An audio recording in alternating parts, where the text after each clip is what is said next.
back to Relationships at Work, your guide to building workplace connections and avoiding leadership blind spots. I'm your host, Russell Lulliker, a communications and leadership nerd with a couple of decades of experience and a whole heap of curiosity on how we can make the workplace a better place.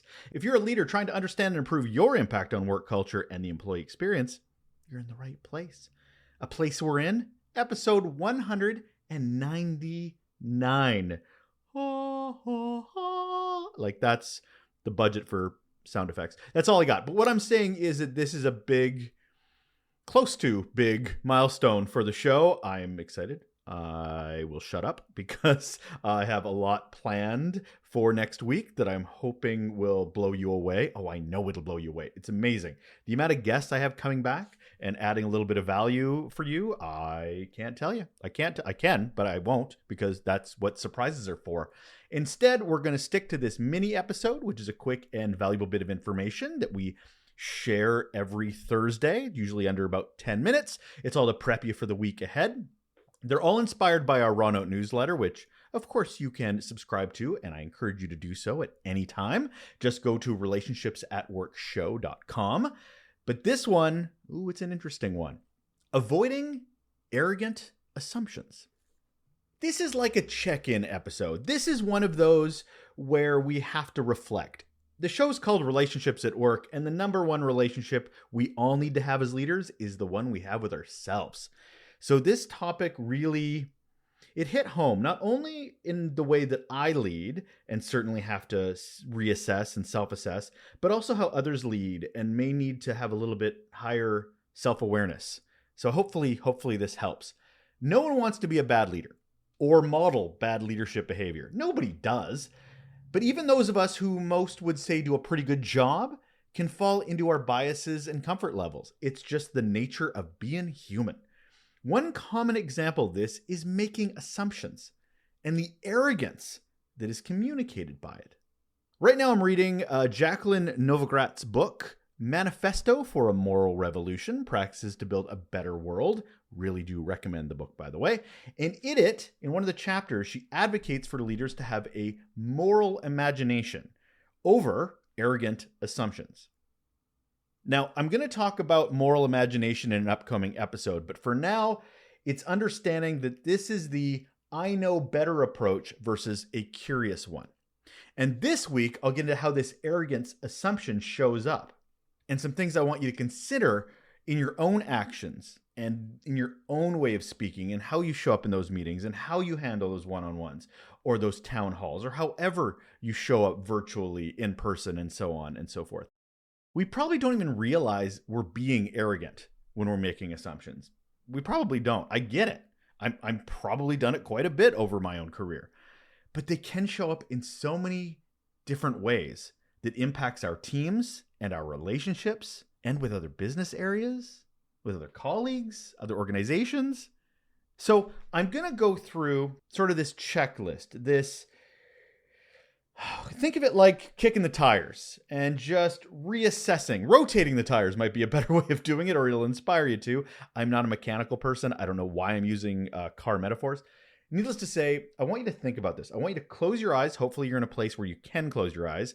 Not if you're walking or running, that's dangerous, but maybe later. I want you to think about how often you do these things. Now, when I was going through this list, I certainly had to take stock of my own presence.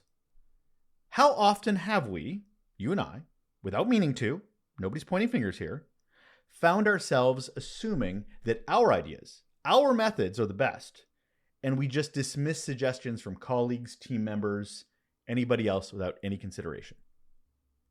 Have we ever found ourselves preferring to work alone and just assuming we don't need help?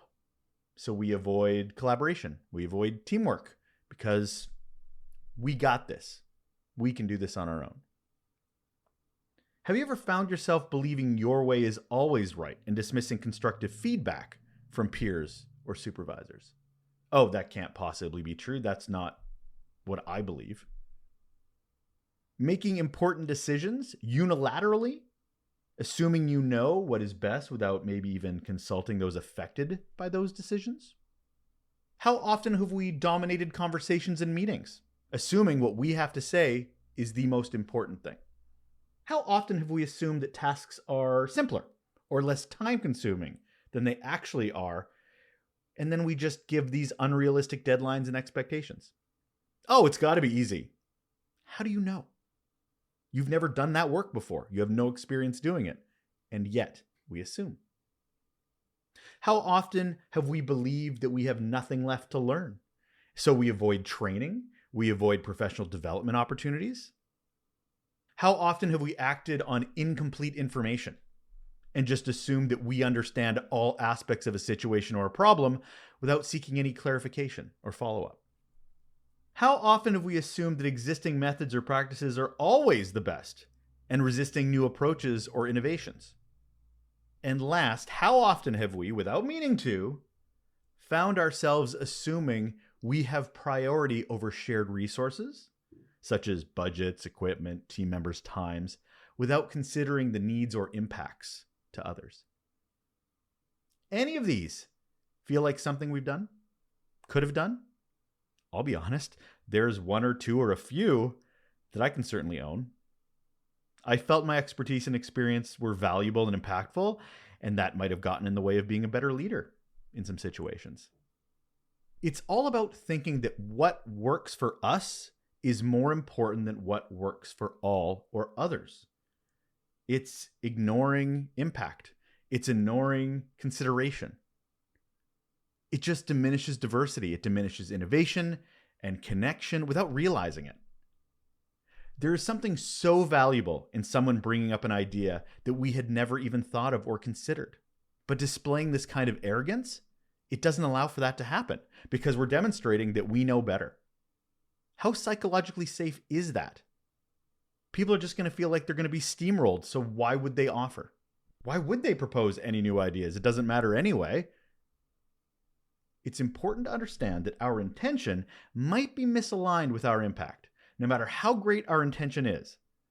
And this is just another great opportunity to really focus on our self-awareness and then make adjustments so we can avoid these arrogant assumptions. The best leaders aren't perfect. They just aren't. But they are learning every day and how to move in that positive direction. In an upcoming episode, like I mentioned before, I'm going to get into the real solution to arrogant assumption. But that's in a couple of weeks. We have a 200th episode to celebrate next week, so we'll share on the other side of that. So that will do it for another mini episode of the Relationships at Work podcast, your guide to building workplace connection and avoiding leadership blind spots. I'm your host, Russell Lolliker. I hope this little tidbit helped you on your way to work or a walk, or maybe you're trying to avoid a conversation, so you put your headphones in. I don't know what you do, but I do support it if you're listening to the show. Needless to say, I really appreciate your time and joining you on your learning journey. Take care.